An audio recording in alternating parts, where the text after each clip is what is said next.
Como está escrito, não há justo, não há nenhum, não há quem entenda, não há quem busque a Deus.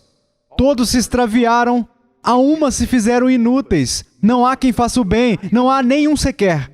Não há quem faça o bem, não há nenhum sequer.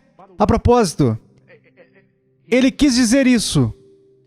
Ele quer dizer que ninguém pratica o bem, nenhum sequer. Além dos redimidos por Cristo, não há quem já fez algo que fosse realmente bom. Nunca. Nunca. Porque tudo o que não provém de fé é pecado. Todas as nossas justiças são como trapo da imundícia diante de Deus. Então o bombeiro que arrisca a própria vida para entrar em um prédio em chamas, para resgatar a criança, para que a criança, não morra em meio às chamas ou sufocada pela fumaça, e resgata a criança porque ele fez alguma coisa. Isso, de uma perspectiva humana, é heróico, mas a parte do arrependimento e da fé, a parte do novo nascimento, não é bom, porque a motivação não é a glória do Deus Todo-Poderoso. Não é bom. Ninguém faz o bem. E porque não entendemos a doutrina do pecado original, nós temos dificuldade com a doutrina da porta estreita e do caminho apertado. Por quê? Porque, na verdade, acreditamos no contrário. Acreditamos que a maioria das pessoas são boas. E por causa disso, acreditamos que a maioria das pessoas está a caminho do céu quando morrerem. Na verdade, acreditamos que somente algumas pessoas, que a porta que conduz ao inferno é estreita e que são poucos os que acertam com ela. Hitler, Pol Pot, Manson. A maioria das pessoas, mesmo as que vão à igreja regularmente, só está disposta a citar no máximo 6 ou 7 pessoas que elas acreditam que irão para o inferno. É desse jeito. E que eles compõem a parada de sucessos dos piores pecadores da história do mundo. Ninguém mais além dessas pessoas. A maioria das pessoas na igreja não admitirá que eles vão morrer e estarão separados de Deus durante a eternidade, porque acreditamos honestamente que a maioria das pessoas é inerentemente boa. Jesus disse exatamente o oposto. As pessoas são perversas e más, e são poucos os que acertam com a porta estreita. É difícil encontrar, não é fácil. É difícil se tornar um cristão e é difícil ser um cristão. Não é fácil. Nenhuma dessas coisas é fácil. E aqui está o porquê. Não há quem faça o bem. A garganta deles é sepulcro aberto. Com a língua urdem engano, veneno de víbora está nos seus lábios. A boca, eles a têm cheia de maldição e de amargura. São seus pés velozes para derramar sangue.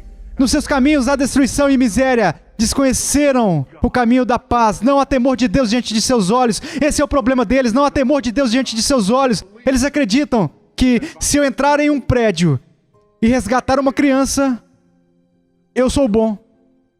Não há temor de Deus que diga, independentemente do que eu faça na minha carne, eu não sou bom. Eu não consigo ser, e eu nunca fui bom perante o Deus Todo-Poderoso. Não, nós acreditamos que se você encontrar a carteira de um estranho e você a devolver para ele, que você é bom o suficiente para com Deus. Que se te derem um troco a mais e você devolvê-lo, você é bom o suficiente para com Deus. Não é o que a Bíblia ensina. Estamos arruinados desde o início até o último de nós e não há nenhum temor de Deus diante dos nossos olhos. E há uma míriade de motivações para fazer esse tipo de coisa que não tem absolutamente nada a ver com uma vida redimida. Absolutamente nada. Queremos ser boas pessoas, queremos ser bons cidadãos, queremos ser heróis, seja qual for o caso. Inúmeras razões para fazer aquelas coisas que nada tem a ver com o temor de Deus. Bem, aqui está o outro problema. No capítulo 5 de Romanos, a coisa piora, porque por um só homem entrou o pecado no mundo, e pelo pecado a morte. Assim também a morte passou a todos os homens, porque todos pecaram. Essa é a doutrina do pecado original. Adão, o nosso pai, pecou. E quando Adão, nosso pai, pecou, ele e toda a sua posteridade caíram com ele. Portanto, todos os homens nascem com o pecado original. Por isso, voltando ao início, não existe tal coisa. É uma impossibilidade teológica uma pessoa ter sido cristã por toda a vida. Por quê? Por causa da doutrina do pecado original. Você foi concebido em pecado. Você foi concebido separado de Deus. E caminho espaçoso é algo natural para você por causa da sua natureza pecaminosa. Em segundo lugar, por causa da rebelião ativa. Você não apenas tem uma natureza pecaminosa, mas você age de acordo com ela. Você age de acordo com ela. Ouça isto em Efésios 2. Estando vós mortos nos vossos delitos e pecados, nos quais andastes outrora, segundo o curso deste mundo, segundo o príncipe da potestade do ar, do espírito que agora atua nos filhos da desobediência, entre os quais também todos nós andamos outrora, segundo as inclinações da nossa carne, fazendo a vontade da carne e dos pensamentos, e éramos por natureza filhos da ira, como também os demais. E somos por natureza filhos da ira, como o resto da humanidade. Essa é a natureza do homem, é por isso que é difícil se tornar um cristão, é por isso que é difícil ser cristão, é por isso que é difícil entrar pela porta estreita, é por isso que as pessoas mentem quando se levantam e dizem: se você repetiu essas palavras, parabéns, você faz parte da família de Deus. Isso é uma mentira. Você pode repetir essas palavras todos os dias pelo resto da sua vida, morrer e continuar separado de Deus. Existem duas portas, existem dois caminhos, existem duas multidões. E aqui está o problema. Parte dessa multidão no caminho é um grupo de pessoas que vai à igreja regularmente e usa uma linguagem bíblica um tanto familiar. A pele deles é coberta pela verdade, mas em torno, na carne, há a mentira. E há muitas pessoas dentro desse caminho espaçoso que não têm ideia de que é nesse caminho que elas também estão. Por quê? Alguém garantiu a eles um dia: você não está mais no caminho espaçoso. É tão fácil quanto 1, 2 e 3, é tão fácil como o ABC.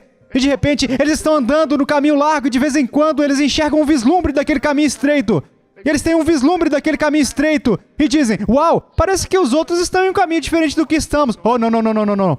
Eles não estão. Não, não, não, não, não, não, não. Esse é apenas mais um tipo de caminho cristão diferente. Na verdade, eles são legalistas. Ou fanáticos. Eles estão levando isso muito a sério e indo longe demais. Continue aqui no caminho largo. Porque afinal, você acha que se realmente não estivéssemos fazendo o que é certo, haveria milhares de pessoas frequentando a nossa igreja e dezenas delas sendo salvas todas as semanas? Como podemos estar no caminho largo se as pessoas estão vindo até a frente pelo corredor com lágrimas escorrendo pelo rosto, fazendo a oração do pecador?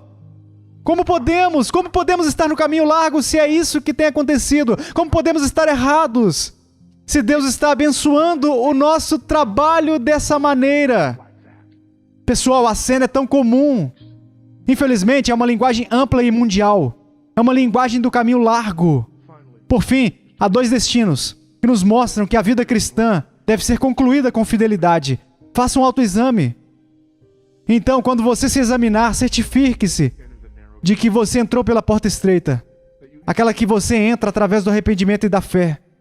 Arrependimento porque você entende que é um pecador e um miserável, tanto na natureza quanto nas ações.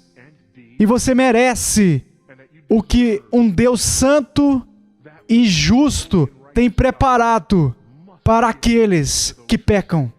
Ou seja, a sua ira e punição eterna.